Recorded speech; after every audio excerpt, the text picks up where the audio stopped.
Lecture 8, Complaints. So, let's say you've successfully met all of the hurdles and your innovation is being sold. Dollars are flowing in rather than out for the first time. So you declare victory. But as an innovator, your job is not really over. It's really just starting a new complex phase that requires some new skills. There's never been an innovation launched that doesn't receive complaints. Some entrepreneurs are offended by this. It's like telling them their baby is ugly. But complaints are important. It's critical that you listen very carefully. These are your users, and they may be teaching you something. But the question is, who will complain about your innovation? In my experience, they tend to fall into 3 general classifications. The first is users who have legitimate issues. These are people you want to listen to. They may teach you things about the optimization of your innovation, issues about safety and efficacy, ease of use, and many other important factors that could become part of your Generation 2 innovation. The second category is users who scam the system. This is typically seen on innovations that are sold directly to consumers. There are consumers who are professional complainers. They look for free replacements, cash settlements, coupons, etc. They are out there and they can make your life miserable. The third category is competitors. It's well known that competitors can file complaints to your company or to regulatory agencies or others as a means to hurt your business and throw you off the offensive. If a competitor can tie you up defending your innovation, you're not innovating. You're not promoting your business. Your energy and resources can be tied up dealing with this headache. So, how are complaints made? They could be made directly to your company. They can be made on social media. They can come to regulatory agencies. And complaints could be made to lawyers. And then, of course, there are the complaints or threats of complaints made to media outlets. Each of these has to be managed uniquely, and every complaint must be examined very carefully to ascertain its legitimacy and seriousness to your business.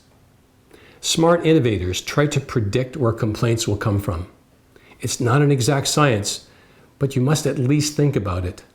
Some of this could be revealed through comprehensive user trials. But you have to go further.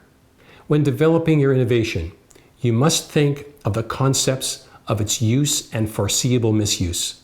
There are countless examples where innovators fail to embrace the concept of foreseeable misuse. In a simple but tragic example, Venetian blinds were launched years ago as a very innovative new form of window covering. They became a runaway success. But the early versions of these had long strings that were used to raise and lower the blinds.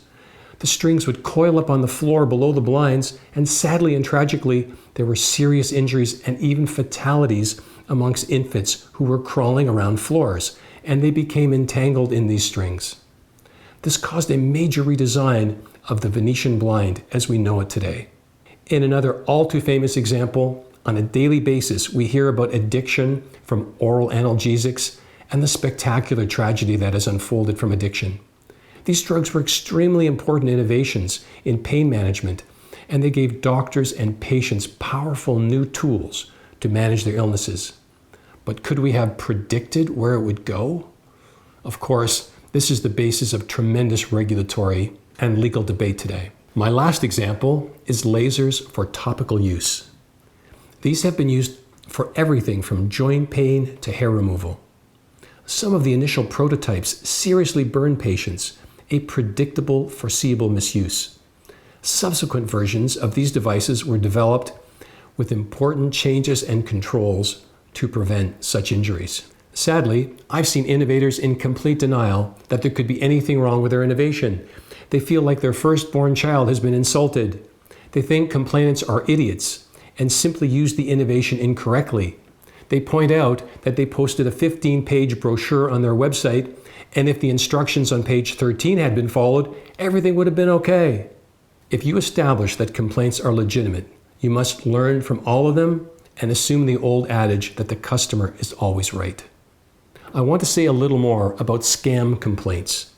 New entrepreneurs may find these difficult to spot, but you need to have someone combing through your complaints, looking carefully at them. You will need to track down and talk to complainants. You need to listen carefully as to what exactly they are complaining about, what their objectives are. If they have complained to a regulatory agency, you need to engage with the agency ASAP. You need to take the high road. But if you determine you have a scam complaint, meet with your lawyers and insurance providers and come up with a plan to protect your company. If you have the very good fortune of seeing your innovation sold widely, you need to look at your complaints as a source of data. For some categories of products like drugs and medical devices, you will be obliged by regulations to report some complaints to the agencies. You have to track your complaints as a percent of units sold. You have to rate them for importance and seriousness. You need to develop a timely response to complaints and recognize the scams and deal with them quickly and efficiently. I have watched innovators lose everything after coming so incredibly far by mismanaging their complaints. So thank you for listening.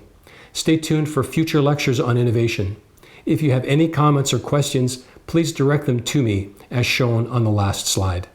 Thanks for watching.